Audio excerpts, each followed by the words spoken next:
Hello, and welcome to the Southcoast Artists Index, where artists, performers, and writers, as well as curators, directors, and supporters, anyone with ties to the creative community, drops by to introduce themselves to you. We'll talk about their beginnings, their vision, their passion, and so much more. The Southcoast Artists Index podcast is brought to you in part by Heavenly Spirits, who invites you to celebrate the art of life and creative communities everywhere. Learn more at heavenlyspirits.com. Hi, this is Ron Fortier with another episode of the In Focus podcast. And we have a twofer today. And the twofer is we have a musician and a painter. So that makes it the first twofer, I believe, that we've had. And I'm going to let them introduce themselves, spell their name. Just because, again, sometimes with audio, sometimes with just an accent, people don't have access to a computer. They're just listening to the audio portion of it, and they want to make a note of it or whatever. Because, you know, you've heard me say it before, for the longest time, Arun Roth on PBS, I could have swore he was Amun Ra. And I was like, wow, the guy's named after the sun god. Go right ahead.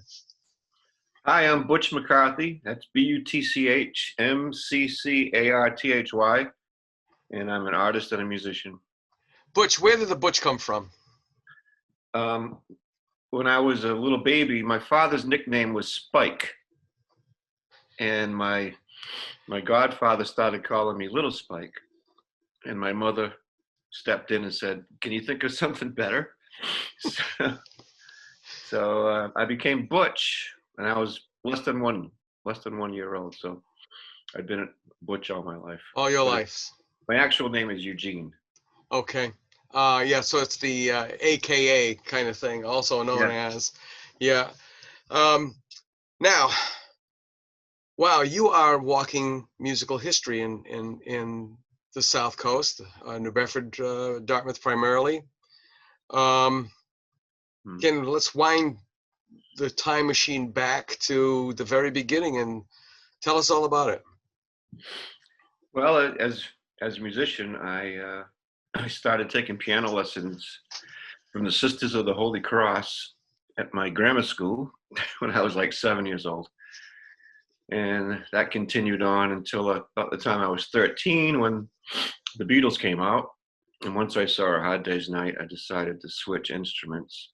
But I still play piano to this day, and I became a guitarist and, started garage bands in my neighborhood. And of course, everybody wanted to play music after the Beatles came out.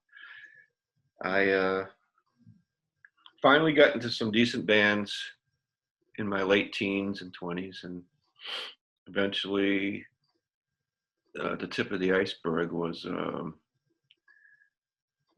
McCarthy Richards Band, which I formed with Chris Richards. You know whose birthday it is today, right? And it's his birthday today. Yeah, I thought that was kind of cool. There's no other word for it. Not eerie or anything. It was just kind of cool that happened. Could you go back just a little bit? Could you name off those bands? All the bands I've been in? Yeah. I mean, if you can still remember. I mean, how much time do you have? My first band was The End. Then it was the Aluminum Foil. I remember that. Mirkwood Beggar. I remember that one. You guys played at Dartmouth High School.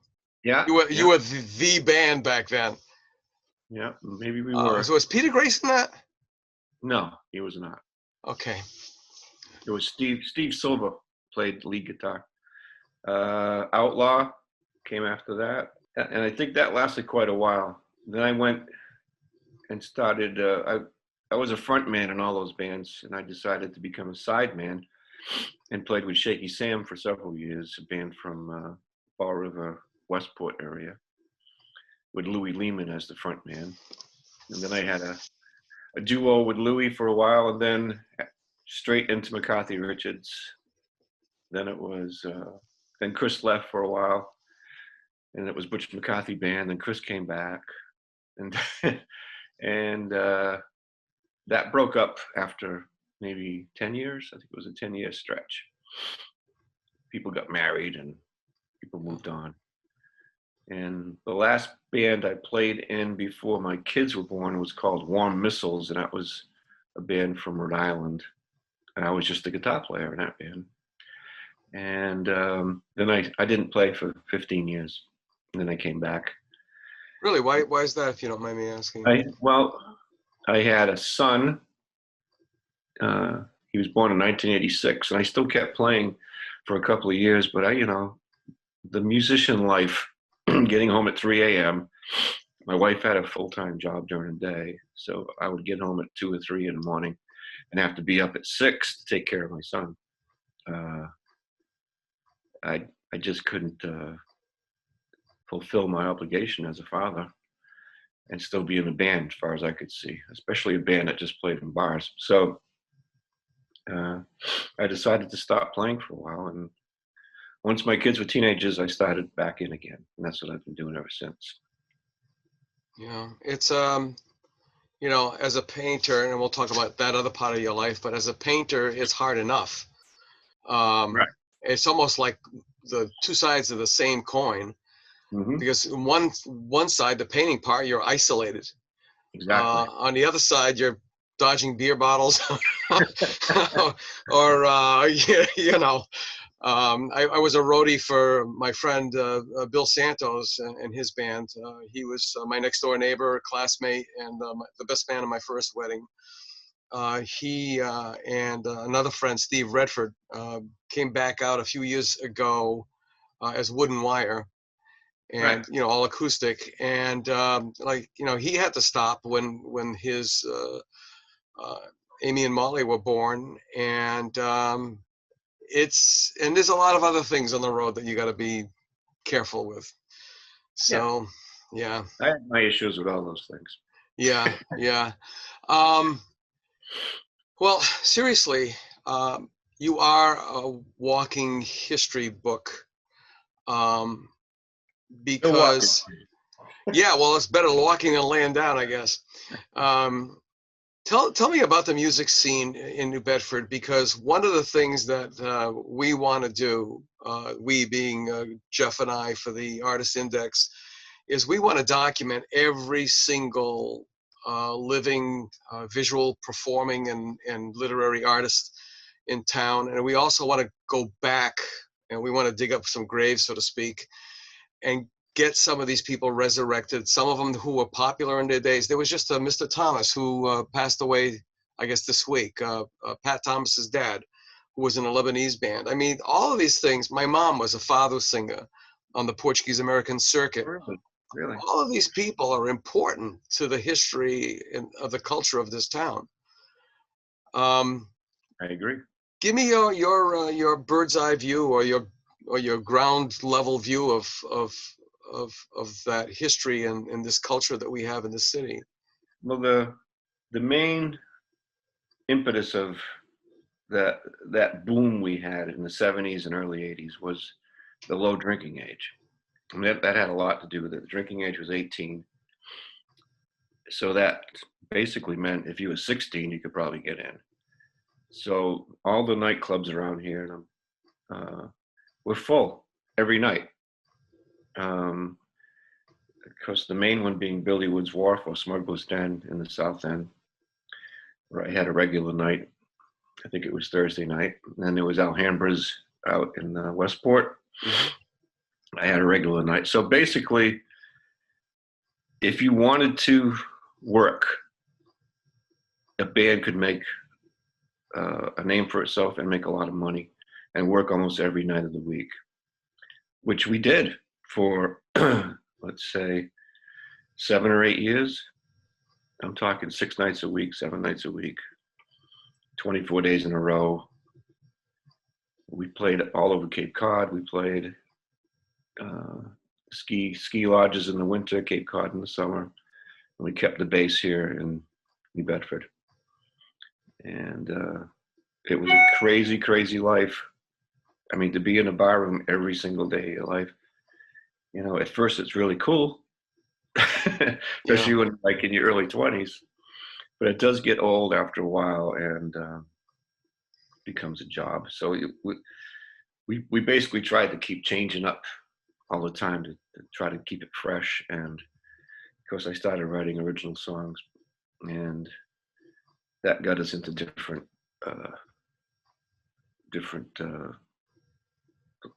places to play, and we ended up opening up for a lot of big acts and Beach Boys, and it was an interesting time. We had a lot of fun. I get you. You're having like a million flashbacks right now. Yeah. Yeah. Now, Exactly. some of the other guys in town, well, they're still playing. I didn't know it. I interviewed Quinn Sullivan last week. There's an incredible story. Yeah. And I didn't know that I worked with his dad's bandmate at UMass, Mike Mahoney. Yeah, Mike. From Pearly Baker. And Terry and Yeah, Ken Rich. yeah. Those guys have been going they're like the Energizer Bunnies. Now, Kudo and Mulligan. Mike Kudo was my daughter's math teacher and her favorite teacher. Mine too. That was his day job, right? Yeah. My daughter Molly had him too. Dave Nadine was a lounge piano player. He was like everywhere. Mm-hmm. I don't think you could walk, into any wedding anywhere or any bar or lounge without Dave being there. It was kind of scary. It was like he cloned himself. Any other ones that you can remember? Any of the what? People? People, bands, yeah. Yeah. Well, of course, there's Jimmy Tavares, and one of the great guitar players. He was in Wooden Wire too with Bill. Oh, he was? Okay. Yeah. He passed away a little while ago, but there were a million bands back then. And one of my favorites was Pleasant Street, like a real funky band. You got me here. You got me, because my memory's not all that great for many reasons. Yeah. Age and recreational hazards. Exactly. Probably, yeah. I'm just thinking of Gilly Farrow's orchestra. There was several big band leaders in town. Then it was my old guitar teacher, God rest his soul, because I was miserable. I mean, Bill and I went to the same guy, Lionel Soares. Okay. And I still saw Mr. Soares in parades with a Bay State band, marching band and stuff like that. And Bill just went on and on and on and on. I can remember him doing scales constantly. And Mr. Soares was and then there was Medeiros. Bobby Medeiros, he was a sax player. He went to the University of Miami as well. I think it was his family that owned the mobile stations, the one on Rockdale and Allen Street, and then the one up on Route 6. He was an interesting character. Singers. I'm trying to think of standalone singers back in the day. Was it Bobby Ferreira? Was that Bobby? Yes. Yeah. Gina Depre, Tommy Depre, because Tommy was in Easton Sound Company. There was another one, yeah. Did a Two-Way Street. He was in Two-Way Street with Dave Costa. And they were a huge draw. They were huge. They used to play every Tuesday night at Smuggler's Den. And you couldn't move in there. I remember the first time when Smuggler's Den first opened, they didn't have rock bands. They had jazz bands, they had folk music, never had rock and roll. And I used to go there a lot because it was a cool place to go, and always talk to Carl. Hey, Carl, you got to get rock bands in here. Hire my band. No, we don't need that trouble. And finally he gave in and said, we'll give you a weekend and see what happens. So he gave us, and I said, we'll work for the door.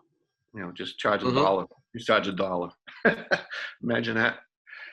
And at the end of the weekend on Saturday night, he handed me like $2,500. Wow. It's, That's I today's swear, rate. I swear to God, Yeah. for 2 nights. And Wow. he said, well, obviously, this is not a good idea. We can't, having the music is a good idea, but you can't work for the door. Let's do a set rate and we can share the door. And I said, that's fine. So after that, he started out at rock and roll, and then that place became really huge. He became an impresario without Yeah. even Well, he meaning was one to. anyway. He didn't need me, Yeah. trust me. But it was that switch to rock and roll that really made the place. And then he had a disco on the second floor, and then Hmm. he had the entire city in there some nights, it seemed like. Yeah, there are stories there that became a hallowed hall in many ways. I remember when it was the Palmer Scott Boatyard, because one of the places I lived in was on Mott Street, and Oh, yeah. I saw the wall go up, saw the Beetle House go down, and I saw Billy Woods and Smugglers.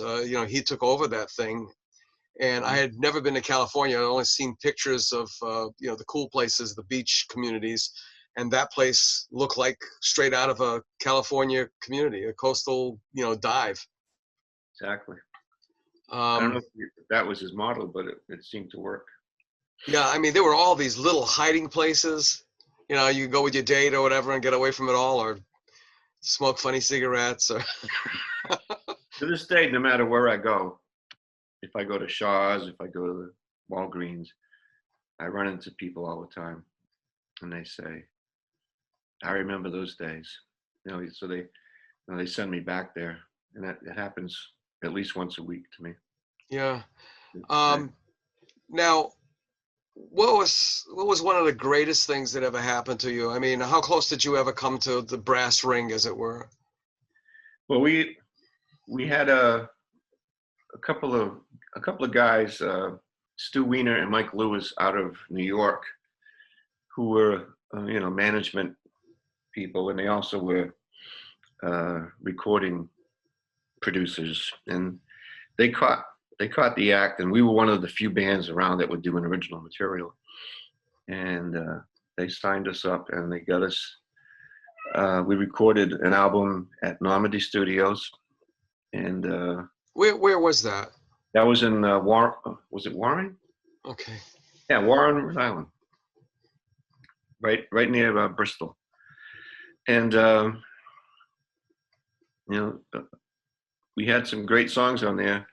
It never went anywhere, but that was the closest we came. And during that time we did open for a lot of big acts at like Center Stage in Rhode Island, and played PPAC once.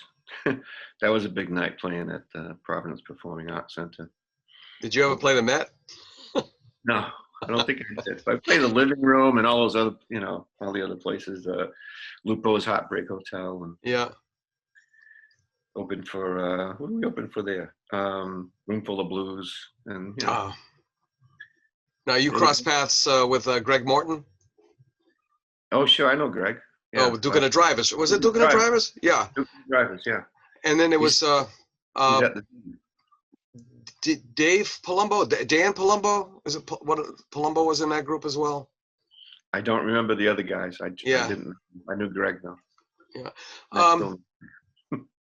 Doing a contrast then and now.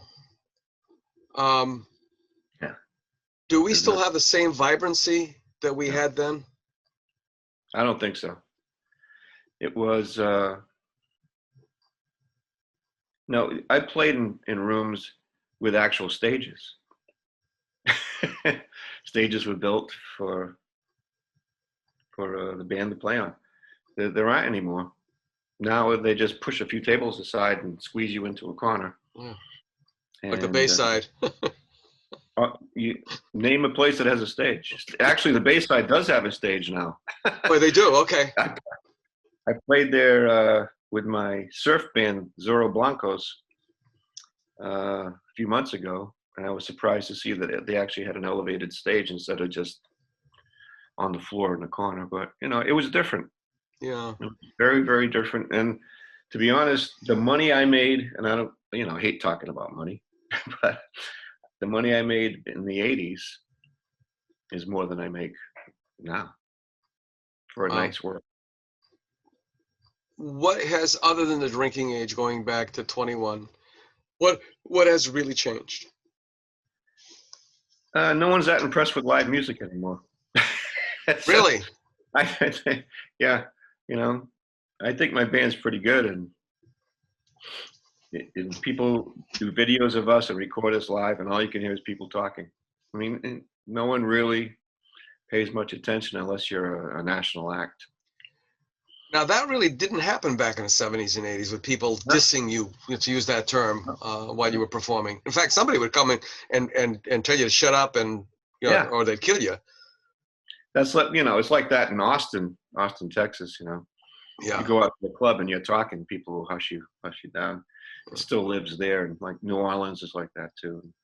Places in Nashville, places where music is still considered, or live performance is still considered a fine art, and it is an art. It's a totally different way of performing. It's not recording, and a live performance is now.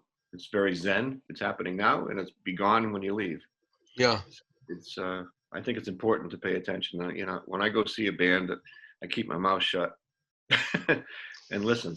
And if it's worth listening, I'll stay. If it's not, I'll leave. Yeah. Yeah. Again, going back into the funnel of time, or the tunnel of time, any groups or individuals that you saw that impressed you to this very day, and what happened to these people? That's a tough question. One of the, I'm going back to Jimmy Tavares. I thought he was one of the best guitar players I ever saw. And he was very humble. One time we were playing at a club in East Providence, and I think Chris Richards was playing with us at the time, but Chris couldn't make the gig. He was sick, or he couldn't do it. And we had Jimmy fill in, and he was the most nervous person in the world. And this is an accomplished guitar player. He's been playing for 30, 35 years professionally, and a teacher, because he taught just about everybody playing guitar in the Bedford area now, learned from Jimmy. And he was nervous as a kitten, and he got through it with flying colors. But he was a guy who I really admired locally, of all the people I ever played with or had ever seen. And and I have to add Chris Richards to that, because Chris Richards and I played together for approximately 10 years. And then he did his solo thing. He played with Ken Richards, and he played solo. And he was one of the best aficionados of guitar that I've ever played with, or ever seen. And I'm talking, he could play anything, and he had a style all his own. And I thought he was one of the best guitarists ever. He passed last year, correct? Yeah, I think in October. Yeah. What happened? What's the backstory to that? Well, he had a heart attack. Okay. And I don't know the whole story, but I guess he called someone, said he didn't feel good or whatever, and they sent an ambulance over. When they got there, he was unconscious, and he never regained consciousness. Wow. So they brought him to the hospital and put him on a ventilator, and once you're on the ventilator, it's kind of tough. So yeah, exactly. 2 days later, they pulled the plug, and that was that. Wow. Great, big loss to the music scene around here. Yeah. Yeah.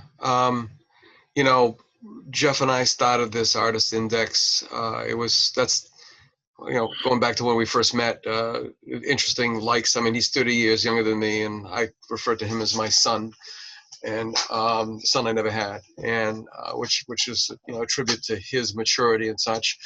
And so we started this whole thing, and then we discovered that it seemed pretty simple, but it gets more complicated every day because there's more and more and more. And the idea of trying to interview as many people as we can is important because, well, look what happened with Mark St. Pierre. Right. You know, Yeah. we had seen him just the night before, and we were going to go up there and say hello to him, and we were called away, and boom, it was the next day it was gone. This is super, super important. And so you kind of represent a middle ground then in this grand scheme of things, because, you know, we've got the artists who've passed away. We've got you still living. Then we have a young batch. Yeah, I was in advertising for 40 years, so I guess I don't have any filters. But anyway, and then we have the young kids. Yeah. What do you think about what they're coming up into, and what advice do you have for them? Don't forget, they got all the toys that you just didn't have. You know, I mean, you had a reel-to-reel tape recorder, and you thought, "Oh my God!" You know? Yeah. Yeah, we had huge speakers, and you'd need a big truck to move everything around. The amplifiers were Stacked Marshalls. heavy, and yeah. Nowadays, I play in a 4-piece band, and I put the entire PA in my trunk. Yeah. And it's just as good, if not better, than it was back in the 70s. Yeah. I would tell them to just keep playing, and to try to write. If you can write your own material, sometimes you can write your own ticket, and record.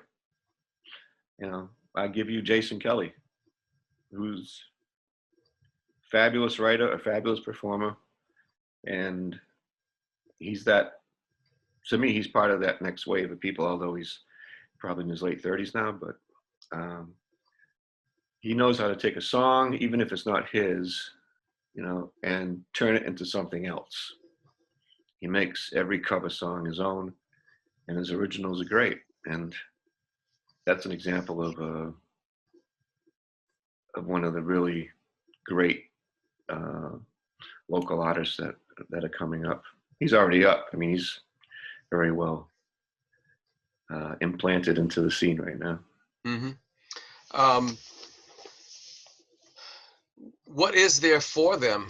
I mean, as far as venues are concerned, I mean, we still see, you know, a couple of ads here and there, but what is there for? You know, there's definitely nothing like it was in the 70s and 80s. No, but you know, you can't work as much, I don't think, as you did, you know. But there are clubs. There's Rose Alley. There's the Mattapoisett Inn. There's the Seaport Inn. That is where else? I play little clubs now, and I do my best, like Black Bass Grill. I played at Faye's Restaurant for 5 or 6 years running before they stopped having music, and I play Rose Alley once a month. Of course, they have bands at Cork right next door to Rose Alley. But there aren't really that many. So, you know, they might have to go out of town. What do you know, and this is not a loaded question because I absolutely know nothing about it except that it's an entertainment complex. Speaking of the old Smugglers and Billy Woods Wharf, and next door Davies Locker, the former Davies Locker, which turned into the Edge, and that didn't last very long.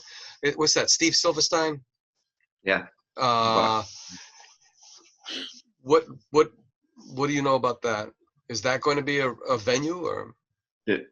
Supposedly it will be a music venue, and it will be probably outdoors in the summer. And it would be early because of the neighbor situation. It won't be like a 2 a.m. place. It would be like 6 to 9 or 5 to 8 or something like that with the music. But I don't really know anything. I mean, I assume that they're kind of at a I think they wanted to be open for this summer, but I don't see that happening now. I mean, Yeah. You know, musicians are in a tough spot right now, especially if you're a full-time musician. I mean, thank God for the unemployment that they pushed through. Yeah. Yeah. Still by comparison, though, I spoke to a painter from here who expatriated about 30 years ago. He's living in Ulm, and I asked him, what do they do for you guys? And he said they just sent us a form, like name, address, phone number, what your title was, painter, sculptor, whatever. Got a check in U.S. money is like, I don't know, $10,000. Thanks. Yeah. For a year, it's like, what? Yeah, it's difficult because other than I don't know what you can do as a musician online. Give lessons. You can do live parties or something. Yeah, I do that. I do. Some people do like a full concert.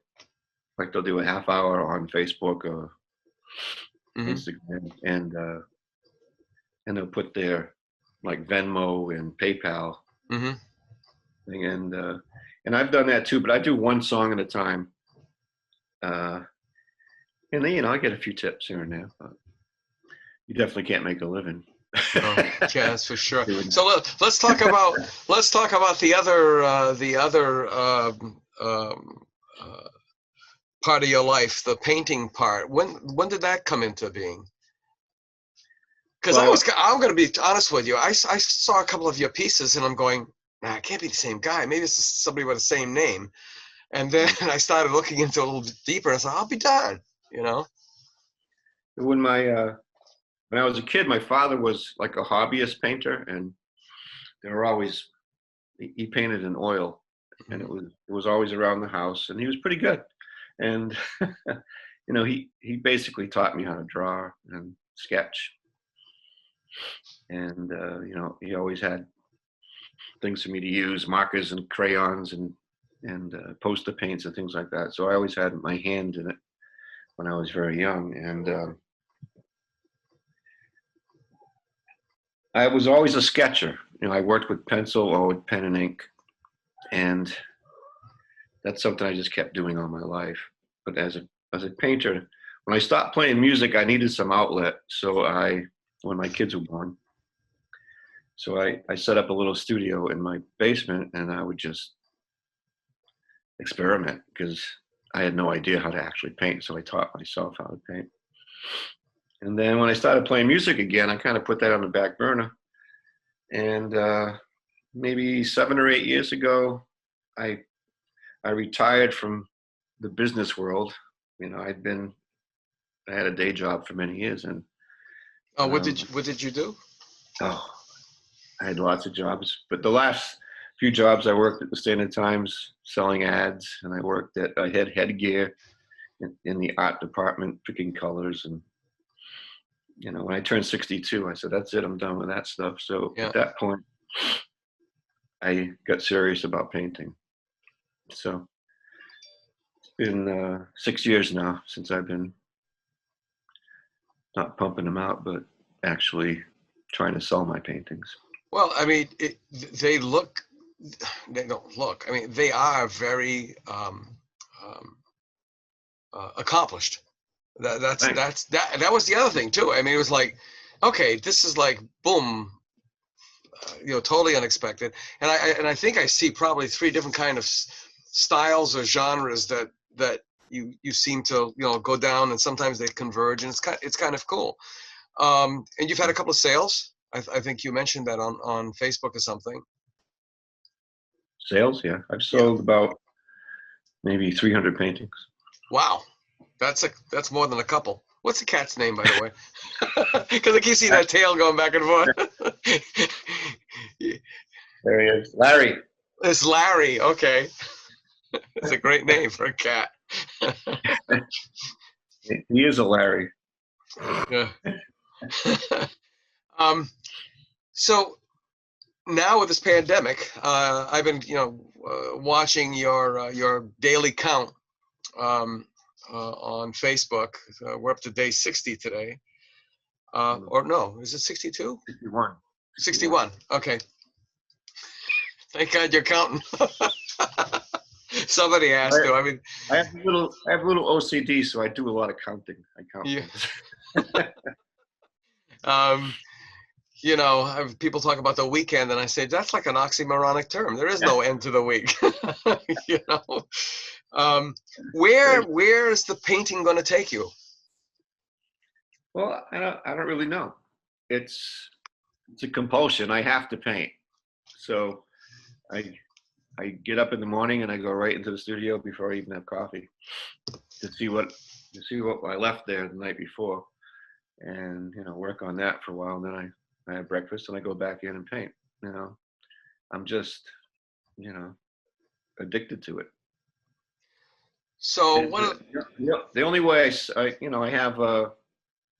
I have some paintings at galleries in Orleans and Wellfleet, and the Frying Pan galleries, and I have paintings at the at my bank branch. I put them up everywhere. I put them on Facebook, and I put them on Instagram, and just about in my website. So just about every sale I've had of paintings has been through social media. Interesting. Yeah. When you first started, I mean, what was the decision to go, objective or subjective? Objective, realistic, subjective, abstract. Well, I'm not much of an abstract painter. So I was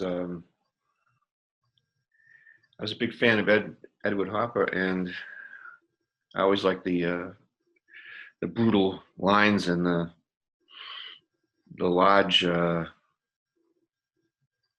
geometric shapes and things like that, and the shadows. So that's kind of where I was trying to point myself. And then it became obvious that I developed my own style. And, every time I try to copy somebody or emulate someone, I screw it all up. So I always come back to my own intuition. I call it intuition.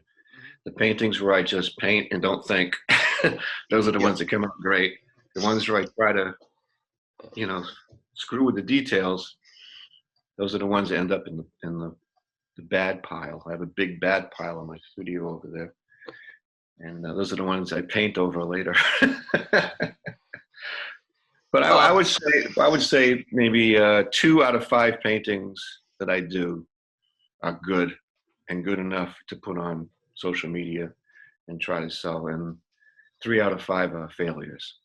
Well, are they complete failures, or do you learn something from those failures? Yeah, I always learn. Every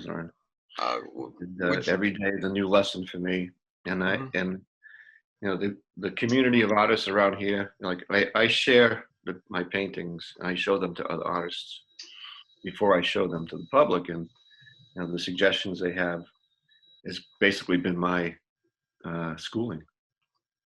And it's a very generous community, and I'm grateful that they accept me into it, and that because a lot of these artists have degrees and a lot of the teachers, and because I still think of myself as maybe just above amateur, and I'm grateful to all the suggestions and the participation in my painting career.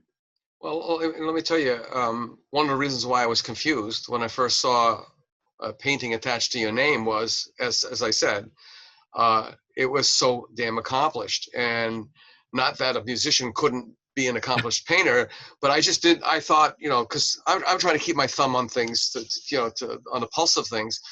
And I thought, well, how did I miss this? Because I've got a hit list that just like goes on and on. I mean, if we drop a podcast a week, that's only 52. That's spit in the ocean, as my father would say. If Right. You think of Hatch Street has 65 plus artists alone, and that's just in one spot. And out of Hatch Street, I think I've probably only interviewed maybe 2 or 3 people from Hatch Street. So I still got a whole good reserve over there. the a couple of things I want to go over, because this is, for historical record, as I tell people, because, and they ask why, and it's like, well, someday, 20 years, 10 years, 20 years, 30 years in the future, part of the concept of the Artist Index is it's a collective digital archive, and that it will become a legacy project, an institution in town, in the area. So that means when Jeff and I are dead and gone, it will still exist. So people can access it, and they come across you and go, oh yeah, Grandpa talked about this guy. And and you just never know what's going to stimulate people's imaginations, especially if you got young creatives that they need that. They're like rock climbers. They need to find that grip, that foothold or something like that. I guess it's a validation of what their wishes and desires are. So anyway, Tony Pacheco, when you mentioned guitar and Beatles, it was like, and I just saw your reaction. I took lessons at Tony Pacheco's, and my instructor was Armin Lavoie, whose son Mike now is a very accomplished bass player, Mike Lavoie. And I guess I took lessons for 6 months or so. And then I figured I knew everything, so I moved on. That was a great place to hang out. We used to go downtown and go to Tony's and look at the guitars that we couldn't buy. Yeah. Expensive. Oh yeah, even back then, and those prices back then, we look at it now and go, how could I think that this was expensive? $300, really? Yeah. This right there's just part of the index thing too is like this genealogy, if you can imagine it, where who did Tony Pacheco beget, so to speak? How many people did he teach who went on to other things, Hundreds, I'm sure. Oh, yeah, exactly. Two things you mentioned, the Seaport Inn, which from what I understand is being sold or is on the market, but it's kind of odd because I don't know. I saw that. That was like an ML Barron post. Yeah, exactly. It's actually been on the market for 8 years. And yet they continually make improvements on the place, which is kind of interesting. Yeah, unless I don't think it's up. I don't think anyone's buying it anytime soon. No, but there are a lot of business owners who do that kind of thing just to see, what the heck, right? Yeah. You cast into the water. Yeah. Yeah. Sometimes you get a striper, sometimes you get a tut dog, right? The Mattapoisett Inn. Now, one of my favorite places. I remember Irving Bookstein's Mattapoisett Inn, with the prime rib as a kid growing up with that. But when it changed over to the Kinsale Inn, oh my God, that was. Who knew Irish people could cook? I don't think the cook was Irish. No, but it was really, really well done. And then I guess a couple of doors down, somebody took over the name Mattapoisett Inn. I don't know if there was some sort of a Hatfields and McCoys kind of a thing going on. But when you said the Mattapoisett Inn, I meant the Inn on Shipyard Park. That's okay. Okay. All right, so it's in business then, obviously. Oh yeah, they're very much in business. Okay. I play there once a month. Once a month. All right. And did you have an exhibit scheduled at the Dartmouth Cultural Center coming up? I know Milt Brightman was scheduled to be on there. No. No. Did you have any other exhibits that were scheduled that unfortunately now are put on hold because of the pandemic? Well, there was some things in the works, but that's all. I don't want to talk about it because there's nothing to say. Yeah. Yeah. There was an old public service announcement that came out back in the 70s. I forgot what it was for, because those are the ones that had the anti-communist things. The kid with the chains on the head and stuff like that. Oh, yeah, and there was also the NAACP or the Urban League who had theirs. But this one in particular, there was a Mexican gentleman, and I'll never forget. His line was, "Everybody complain, and nobody do nothing." Right. So I guess, it's still true. We all complain about a situation that we have no control over instead of just going for it, and just going with the flow as best as we can. I'm, I'm, I'm using it to paint. Yeah. Well, yeah. See, you've got a fallback now, right? It's a good outlet, and it's right here in my home. So I'm blessed that way. All right. I've got a couple more questions before we wrap it up because we got a bit of an early start. And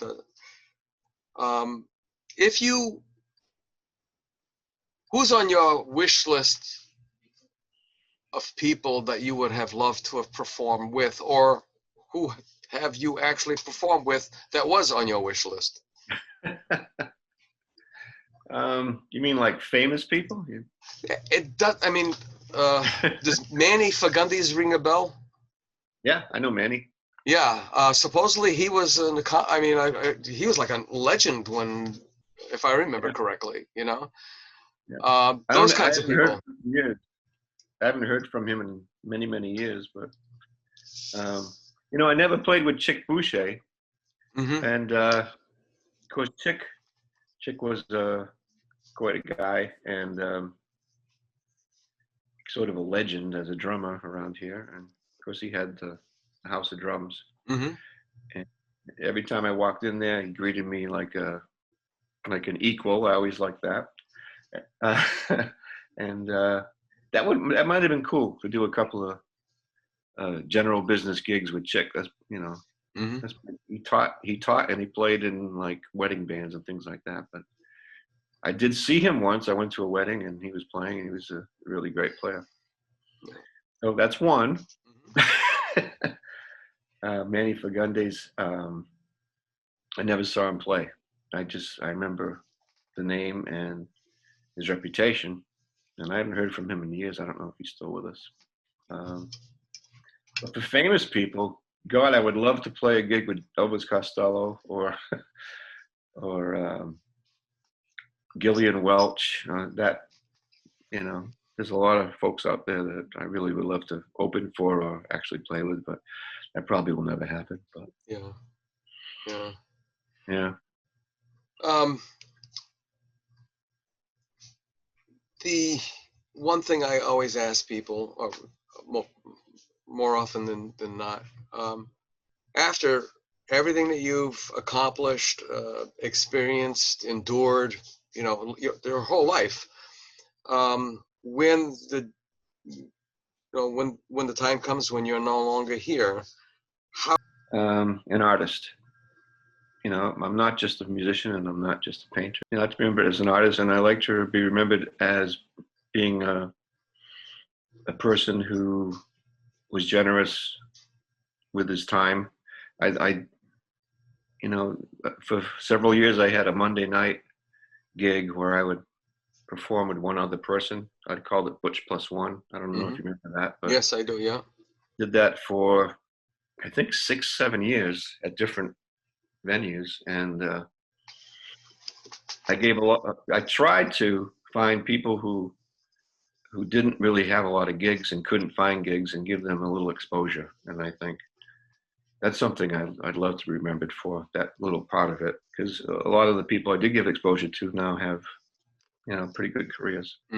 Any particular case where they went on and totally eclipsed you? Not yet. One of the things, I don't know about you, but one of the things I miss the most, because every time, you talk about these gigs or these venues or whatever, my brain always flashes back to the amusements section of the Standard Times. I mean, it's my visual reference in my head, and I can see the ads all piled up on top of each other. Right. Remember that. You've had your name in ink more than, my God, if you could put all that ink into a container, how much ink would that be? I still have some of those ads.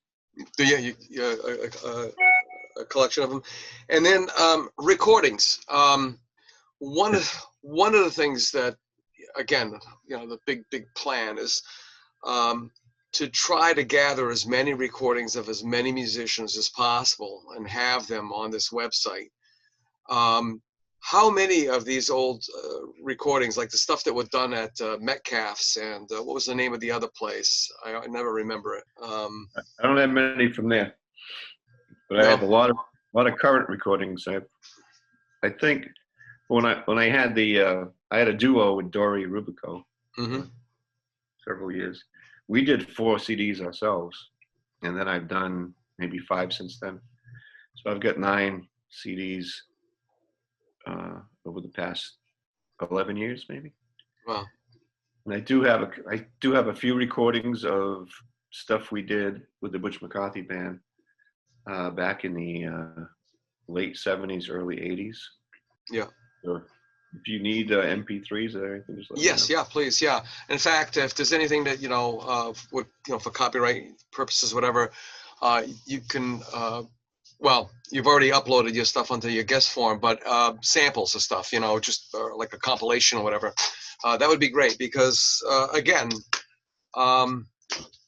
we would really like this to be the go-to place for this stuff. Can't go away. It just can't go away. I mean, I know there's a couple of recordings of my mom. I've heard them. She's 93. Her mind is still very clear. She's very energetic, but she says like no. And sometimes when she says no, a couple of weeks later, a couple of minutes later, whatever it is, like, oh yeah, that's right. But I know I've seen them. I could, they were recorded locally when you could go into a record store and they had booths. Remember, Right. listening Yeah. booths, but they also had recording booths. And these particular records, I don't know if they were 78s. They weren't as big as an LP, but they were different colors, like primary colors: blue, red, green, yellow. Well, not green's not primary, but that kind of thing. It's kind of Sure. you hear back. Butch, we're gonna wrap this up, but I want to thank you so much. I didn't know what to expect because I had never formally met you. This is our most formal meeting. I've been in the crowd, facing the crowd. But thank you so much for doing this, and I'm hoping that this podcast inspires other people to come forward with stories of musicians that were on the stages all over the place. And we really do have to collect all this information because, they call the Smithsonian the nation's attic. Well, Yeah. I think I just found a simple, quick and simple elevator speech. The Artist Index wants to be the Southcoast attic. Well, that's great. Yeah. I hope that does happen. I want to thank you for having me. It's been You're welcome. Reminisce. Thank you. You're welcome. Let me sign off. This is Ron Fortier again. Thanks so much for listening. And we'll see you next time on the In Focus podcast. Bye-bye. We'll see you next week for another episode of the Southcoast Artist Index podcast. To learn more about the Southcoast Artist Index, visit theartistindex.com. Find us on Facebook, Instagram, and YouTube. Be the artist you believe you are, and let's take care of each other out there.